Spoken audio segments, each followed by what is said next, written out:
The destruction of Verdansk is complete. Verdansk in Warzone as we know it has been changed forever. Today we're going to run down both parts of the event that we saw over the last day here, and also let you know some important changes that were made to Verdansk and Warzone as a whole. What's different with the map now as compared to what it was before? There's some big changes you should be aware of, so we're going to run down everything you need to know here in this video. As we go along, let me know your thoughts down below. What did you guys think of the event if you got to jump in and take part of it? Did you like it? Did you find it underwhelming? And also, what do you think of Verdansk 84 as it stands right now? Your initial thoughts. Feel free to drop your thoughts down there in the comment section. As well, if you enjoyed the video, make sure to drop a like down below. And of course, if you are new to the channel, do be sure that subscribe button. As of recording this right now, we're less than 10 subs away from 400,000 subscribers. So thank you guys for the continued support. If you'd like to join us on that road to 400,000 subscribers and stay up to date with all things relating to Warzone and COD, I'd love to have you. But said, let's talk about the event and the changes at hand for Verdansk 84. Firstly, if you missed the event, a little recap. It's a two-parter here, one that was yesterday, one that was today, and they kind of played out of order, but told a story here. Basically, what we did today was actually the very first part of the event. It took place 10 minutes before the destruction of Verdansk, and today you were tasked with capturing the nuclear device, and it wasn't about controlling that device until it hit 100%. It would progress whenever anybody had it. So really what you could have done, and what my team actually got really lucky with, is that we killed the people that had it very last second, and then kind of swooped in last second to take over it, and we ended up launching the nuke, destroying Verdansk in what we saw as of yesterday. The zombies were overrunning everybody, but the missile was actually launched from Rebirth Island, and then of course those two cutscenes actually go into each other. Yesterday's that we got was that initial launch sequence, but as of today's, it was actually a rewind and time lapse back into the past, where we see that nuke kind of retract back, the missile goes back to where it came from,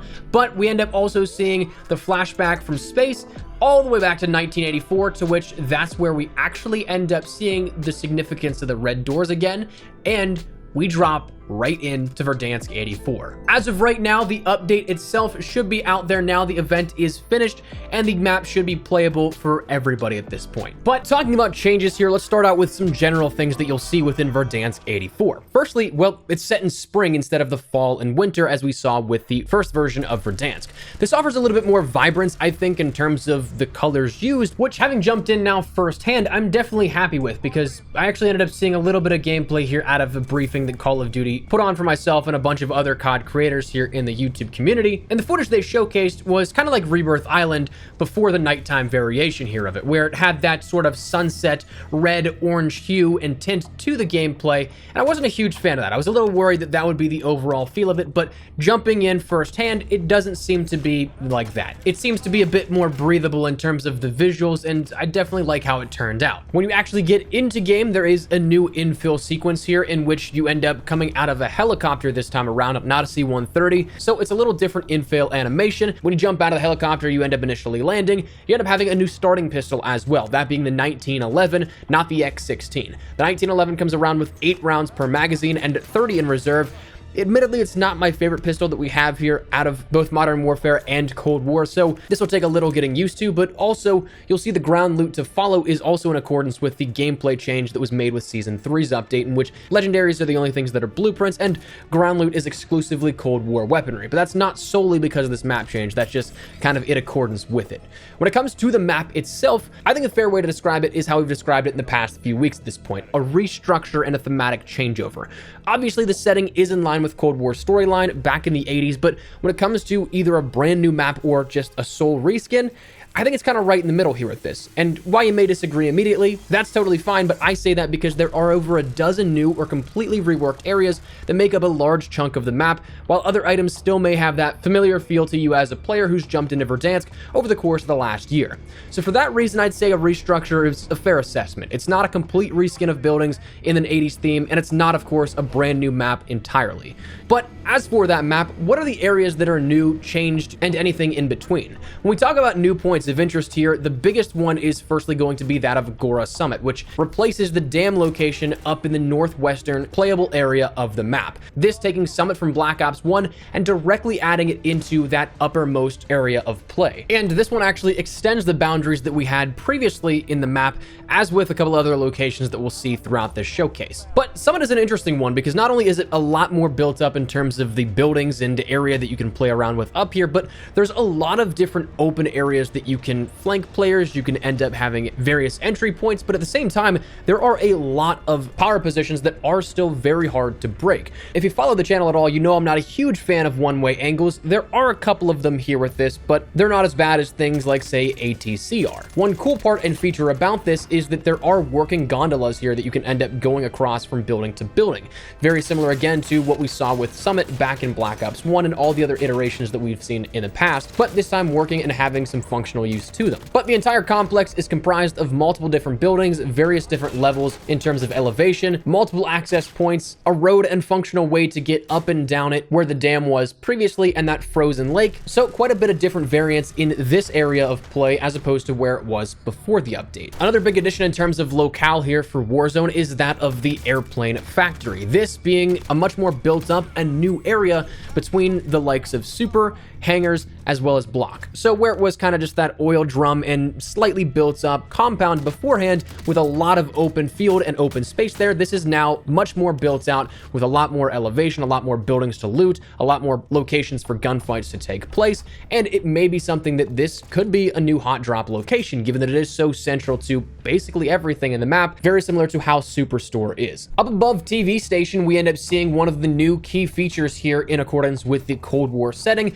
is that of the grid array location, which takes the Duga radio array and puts it right into Verdansk here. The compound itself underneath the array is a little bit more built up than what we had with the medical tent in the previous version of Verdansk, but one big thing the array offers is a lot of verticality. You can get up on top of this via zip lines, via helicopter, via ladders, and things like that. So it offers a lot of different variants in that sense, but there are multiple ways up to it. Verdansk Stadium, slightly south of the grid array, is entirely different here, in which it is much more open compared to where it was with the previous version of Verdansk. You end up having just the base building blocks of the stadium really being constructed. You have the concrete bleachers here that are where stadium seating would be. You have a lot of construction equipment and debris littering the field, but not really so much to the point where we had it in the last variation of Warzone, where you could actually really have some true cover. This is a lot more open in nature, but there's a few things you can scale, like the different press boxes, the bleachers themselves, and even some of those concrete lighting scaffolding. Overall, though, this is going to be a lot more open and a lot more engagements will be able to be challenged here, but make sure you don't get caught out in the open. The old mine was introduced here, in which this is on the hillside west of Verdansk Airport, and this introduces that mine shaft system into play with a little bit more built up in terms of playable area, where again, it was just hillside beforehand.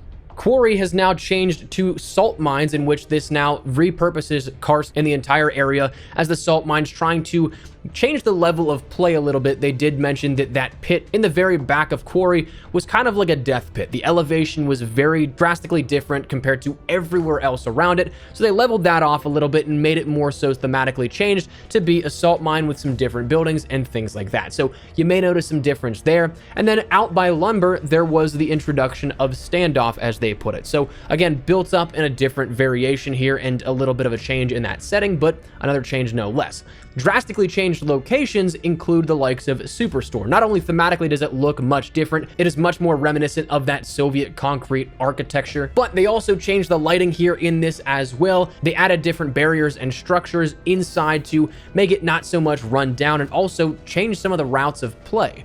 TV station was changed a little bit. You now notice that there is that giant array dish on top of that. Train station thematically changed here so that, again, it's much more built up. It's more so in its prime, and again, in that sort of Soviet concrete architecture. Verdansk International Airport now actually has the second story as a major player here with this. This more so being broken down, run down, bombed in the last version of Verdansk, that present day version of Verdansk, but this is kind of when it was in its prime. It was in its heyday. During the briefing, Raven ended up talking about how this is a good way to counter ATC, though they did directly say that ATC wasn't changed in terms of any new zip lines, and we'll come back to that part in just a second. So how much that actually counters, we don't quite know.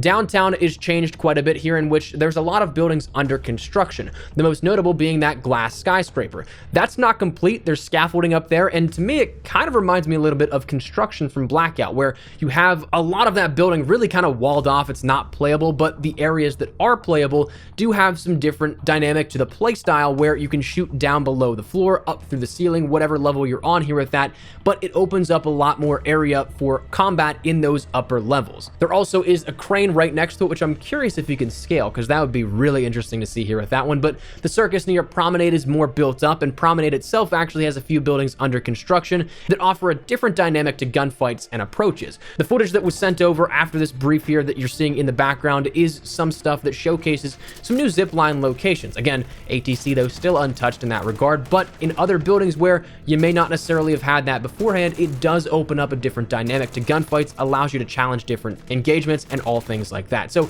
definitely a lot of cool things here, I think, added or changed within this map update to Verdansk 84. But one thing that I'm very curious to see here, and we'll learn over the next day or two probably, is that of Easter eggs.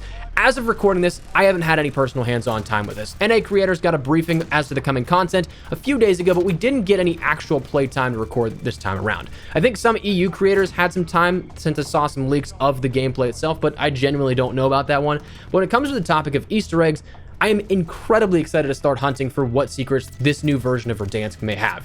Warzone's introduction last year sent us on a hunt, and players initially found the bunkers, radios, and laptops, which interestingly the laptops were actually never used, but I'm curious to see what's available with this new map, even if it doesn't become live for a little bit, as say things like the bunkers were. But outside of that, if you end up playing in BR, you'll notice you have a new gulag if you end up dying. We saw a mini version of Nuketown with Rebirth in Season 1's introduction, but now Nuketown's out, Standoff is in. It's nicely timed with that Season 3 launch later this season for Cold War, but it's a new locale to familiarize yourself with. Here's to hoping, though, that we don't see this become too one-sided like Nuketown was. Definitely the beginning, and even still was somewhat closer to the end of its life in Warzone, but a nice bit of new play space as well.